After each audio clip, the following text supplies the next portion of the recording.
नमस्कार साथियों, मैं विकास स्वागत करता हूं आप सभी का फोर्थ ग्रेड के राजस्थान जी के प्रैक्टिस सेट में। हमारा पहला सवाल है, जुते हुए खेत के प्रमाण किस पुरास्थल से मिलते हैं। जब हम जुते हुए खेत की बात करते हैं तो हम बात करते हैं कालीबंगा सभ्यता की।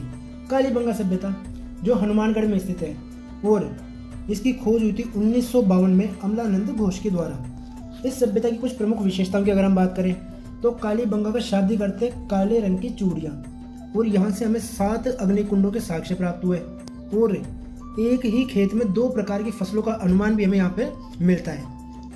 किसी शिलालेख में चौहानों को वत्स गोत्रीय ब्राह्मण कहा गया है, तो ये शिलालेख आ जाता है हमारा बिजोलिया शिलालेख। बिजोलिया शिलालेख जिसमें सांबर या अजमेर के चौहान जिन्हें हम कहते हैं उनका वर्णन हमें मिलता है। इस शिलालेख के अनुसार वासुदेव चौहान के द्वारा 551 ईस्वी में सांबर में चौहान साम्राज्य की नींव रखी गई और इन्होंने अपनी प्रारंभिक राजधानी बनाया अहि छत्रपुर को, जिसे वर्तमान में नागौर के नाम से जानते हैं।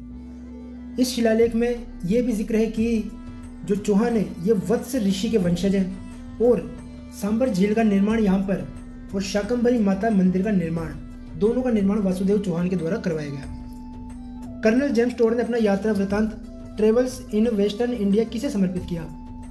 यह एक पुस्तक है कर्नल जेम्स टोड की।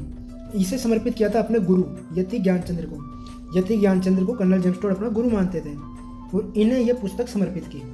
कर्नल जेम्स टोड के द्वारा 1829 में एक और पुस्तक लिखी गई थी जिसका नाम है annuls and antiquities of Rajasthan. जो राजस्थान है वर्तमान का, इसे प्राचीन समय में राजपूताना के नाम से जानते थे और इस राजपूताना के लिए राजस्थान शब्द का प्रारंभिक प्रयोग करने वाले व्यक्ति कौन है? Colonel James Tod. Colonel James Tod जो है इन्हें राजस्थान के इतिहास का पितामह भी कहा जाता है। जयपुर के किसी शासक ने ब्रजनिधि उपनाम से कविताओं की रचना की। तो ब्रजनिधि उपनाम से कविताओं की रचना करने के लिए कौन विख्यात है? सवाई प्रताप सिंह। सवाई प्रताप सिंह 1778 में गद्दी पर बैठे जयपुर की, और ये जो कविताएं लिखते थे उनका उपनाम क्या है? ब्रजनिधि। इनके समय कला साहित्य में अत्यधिक उन्नति हुई। इसी वजह से जयपुर रियासत में कला साहित्य का स्वर्णकाल किनका समय कहा जाता है? सवाई प्रताप सिंह का। मराठों के सर्वाधिक आक्रमण जो है वो भी जयपुर रियासत पर किनके समय हुए? सवाई प्रताप सिंह के समय। और सवाई प्रताप सिंह ने एक प्रसिद्ध इमारत का निर्माण करवाया जो है हवा महल 1799 में। लालचंद उस्ता जो है इसके वास्तुकार थे। अगले सवाल पर हम चलते हैं कि मेवाड़ के महाराणा राज सिंह और औरंगजेब के मध्य किस राजकुमारी को लेकर विवाद हुआ। तो ये राजकुमारी है हमारी किशनगढ़ की राजकुमारी चारुमती। चारुमती जो है वो अपना विवाह करना चाहती थी किसी क्षत्रिय राजपूत के साथ में, और जो औरंगजेब है वो मुगल है और विवाह करना चाहता है किसके साथ? चारुमती के साथ। तो चारुमती ने प्रपोज किया, विवाह का प्रस्ताव भेजा मेवाड़ के राजा राज सिंह के पास। राज सिंह ने इस प्रस्ताव को स्वीकार किया और इस वजह से राज सिंह और औरंगजेब के मध्य अनबन हुई। अगर हम राज सिंह और औरंगजेब के प्रारंभिक संबंधों की बात करें तो औरंगजेब ने राज सिंह को 6000 का मनसबदारी बनाया था। कितने का? 6000 का मनसब दिया था औरंगजेब ने राज सिंह को। लेकिन किशनगढ़ की राजकुमारी चारुमती को लेकर इनके मध्य विवाद हुआ और इसके पश्चात जो औरंगजेब ने जजिया कर लागू किया था, हिंदुओं के द्वारा जो कर दिया जाता था हिंदू धर्म पर, वो लगाया था जजिया कर, वो देने से भी इनकार किया था मेवाड़ के राजा राज सिंह ने। तो 2 कारण आ गए, एक तो आ गई चारुमती और एक जजिया कर। सहेलियों की बाड़ी का निर्माण किसने करवाया? पहली बात तो ये कि ये बाड़ी है उदयपुर में और इसका निर्माण करवाया था महाराणा संग्राम सिंह द्वितीय ने। जो संग्राम सिंह द्वितीय थे इनके विवाह के समय कई रानियां और नौकरानियां आई। भाई राजा था, एक से अधिक रानियां होती थी और उनके साथ में आती थी नौकरानियां।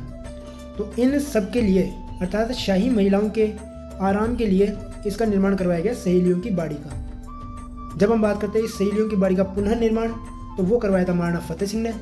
मूल निर्माण किसने करवाया? महाराणा संग्राम सिंह द्वितीय ने। गिरी सुमेल के युद्ध में शेरशाह की सहायता किसने की थी? जो गिरी सुमेल का युद्ध है ये हुआ 1544 में। कब हुआ? 1544 में मारवाड़ के राजा मालदेव और शेरशाह सूरी के मध्य में, जिसमें मारवाड़ का जो मालदेव था उसके सेनापति थे जेता और कूपा। इस युद्ध में बीकानेर के राव कल्याणमल ने शेरशाह की सहायता की और इस युद्ध में मालदेव की हार हुई। अगला सवाल, यूनेस्को विश्व धरोहर सूची में राजस्थान का कौन सा किला शामिल नहीं है? जो यूनेस्को की विश्व धरोहर सूची है उसमें राजस्थान के कुल 6 किले शामिल हैं, जिसमें आ जाते हैं चित्तौड़गढ़, कुंभलगढ़, गागरोन, जैसलमेर, रणथंभौर और आमेर। तो कौन सा किला इसमें शामिल नहीं है? जयगढ़ शामिल नहीं है। कौन कौन से शामिल है? रणथंभौर, कुंभलगढ़, जैसलमेर, आमेर, चित्तौड़गढ़ और गागरोन। अगले सवाल पर, तुंगा के युद्ध में कछवाहा राठौड़ गठबंधन के विरुद्ध युद्ध किसने किया था? जो तुंगा का युद्ध हुआ, यह युद्ध हुआ था 28 जुलाई 1787 को। 28 जुलाई 1787 को युद्ध हुआ, तुंगा का युद्ध, जो लालसोट के पास में है। और ये युद्ध हुआ था मराठा और कछवाहा राठौड़ गठबंधन के बीच। जो कछवाहा थे उसके अंतर्गत शासक कौन थे? जयपुर के प्रताप सिंह। और जोधपुर के शासक थे विजय सिंह। जो राठौड़ थे वो थे विजय सिंह, मारवाड़ के शासक। कछवाहा शासक थे प्रताप सिंह। और सामने कौन थे? मराठा। ये जो युद्ध था तुंगा का युद्ध, इसे अनिर्णायक युद्ध भी कहा जाता है। हुआ कब? 28 जुलाई 1787 को। किसके विरुद्ध हुआ? मराठों के विरुद्ध। गीदड़ नृत्य का संबंध किस क्षेत्र से है? जो गीदड़ नृत्य है, ये नृत्य जो ये मूलतः पुरुषों के द्वारा किया जाने वाला नृत्य है। और होली से पहले डांडा रोपण जो करते हैं उससे ये नृत्य प्रारंभ होता है। और इस नृत्य में नगाड़ा वाद्य यंत्र का प्रयोग भी मुख्यतः किया जाता है। यह नृत्य किस क्षेत्र से संबंधित है? शेखावाटी क्षेत्र से।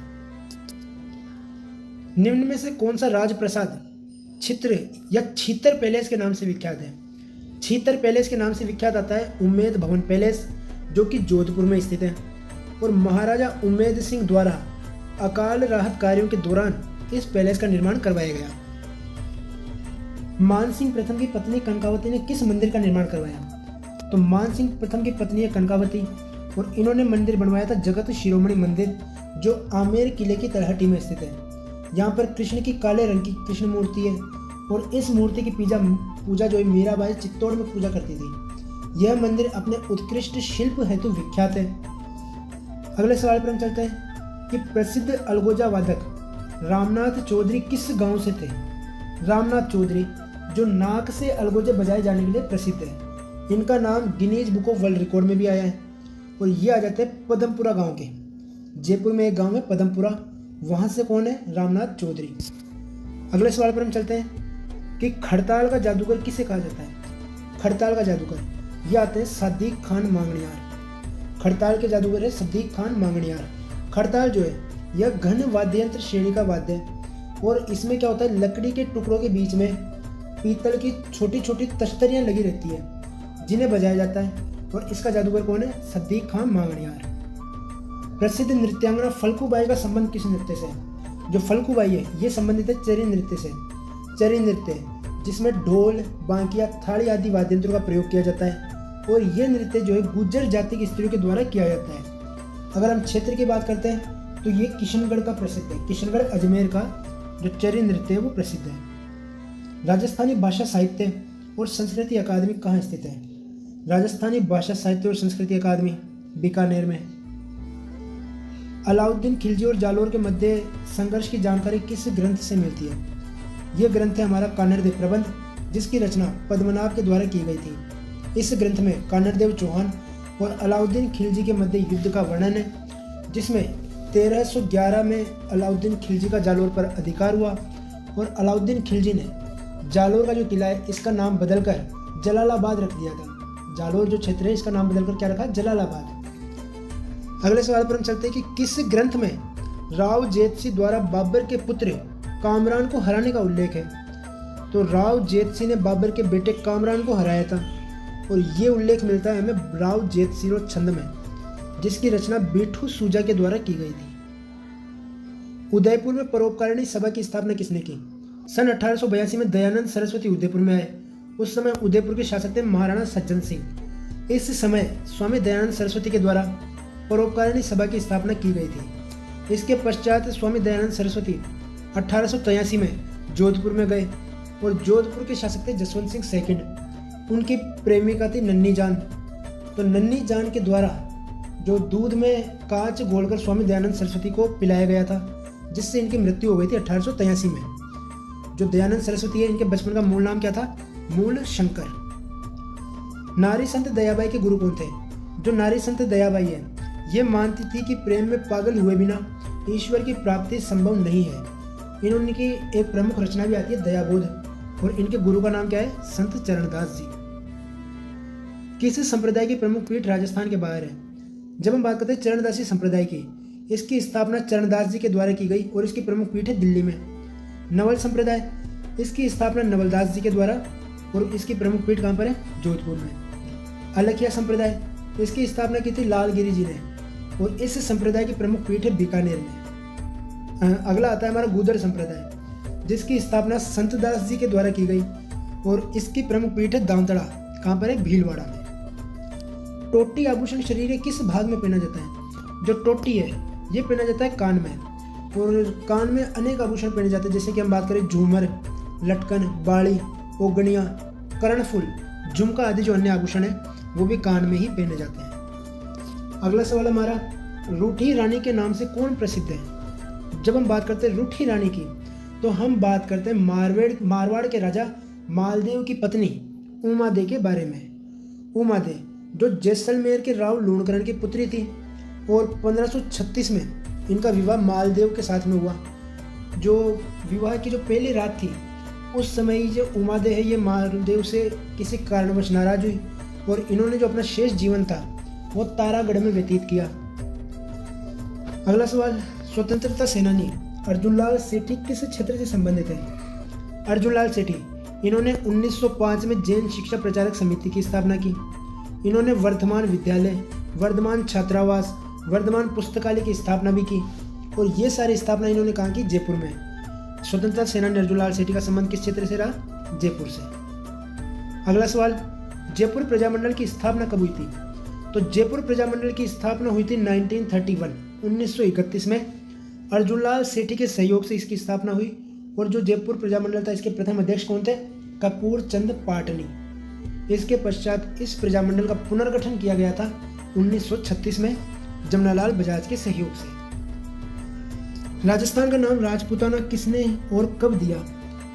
जो वर्तमान राजस्थान है इसका नाम राजपूताना दिया था जॉर्ज थॉमस के द्वारा सन 1800 में, और उसके पश्चात जो राजपूताना है इसका नाम राजस्थान दिया था 1829 में कर्नल जेम्स टोड के द्वारा अपनी पुस्तक किसमें? Annuls and antiquities of Rajasthan में। गोडवाड़ प्रदेश किस बेसिन में आता है? जब हम बात करते हैं गोडवाड़ प्रदेश की तो लूनी नदी बेसिन को ही गोडवाड़ प्रदेश के नाम से जाना जाता है। जो लूनी नदी है इसका उद्गम होता है नाग पहाड़ी अजमेर से और अजमेर के पश्चात ये बहती है अजमेर से नागौर, पाली, जोधपुर, बाड़मेर और जालोर आदि क्षेत्रों में। उसके पश्चात ये गुजरात में कच्छ के रण में विलुप्त हो जाती है। इस लूनी बेसिन को गोडवाड़ प्रदेश के नाम से जाना जाता है और यहाँ पर बोली जाने वाली भाषा कौन सी है? गोडवाड़ी। जिले याद रखना, अजमेर, नागौर, पाली, जोधपुर, बाड़मेर और जालोर।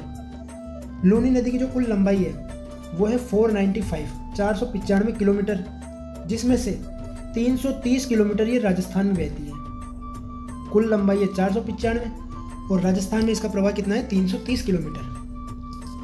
मुकुंदवाड़ा की पहाड़ियाँ किस जिले में स्थित है? जो मुकुंदवाड़ा की पहाड़ियाँ ये है कोटा और झालावाड़ में। जो विंध्याचल पर्वतमाला है, विंध्याचल पर्वतमाला का विस्तार माना जाता है मुकुंदरा पहाड़ियों को, और इन पहाड़ियों पर एक टाइगर रिजर्व ये राजस्थान का कौन सा? Mukundra hills tiger reserve. अगले सवाल पर हम चलते हैं कि राजस्थान का कौन सा भौतिक विभाग मालवा पठार का भाग है? तो ये हम बात करते हैं हाड़ौती के पठार की। हाड़ौती का पठार जो है यह मालवा के उत्तरी भाग में है। मालवा के उत्तरी भाग का विस्तार है हाड़ौती का पठार। और राजस्थान के किस भाग में हाड़ौती का पठार? दक्षिण पूर्वी भाग में। इस पठार में कुछ मुख्य जिले आ जाते हैं जैसे कोटा, बूंदी, बारा और झालावाड़। इन्हें हाड़ौती क्षेत्र के नाम से भी जाना जाता है। यहाँ पर काली मिट्टी पाई जाती है और ऊबड़ खाबड़ भूभाग है, इस वजह से ये प्रसिद्ध है। जहाँ प्रतिवर्ष प्राकृतिक रूप से मृदा का नवीनीकरण होता है वह क्षेत्र कौन सा कहलाता है? देखिए, जो नदियाँ हैं इनके द्वारा 5 प्रकार की भूमि का निर्माण किया जाता है, जैसे कि हम बात करें भाबर, तराई, बांगर, खादर और डेल्टा। ये 5 निर्माण किए जाते हैं किनके द्वारा? नदियों के द्वारा।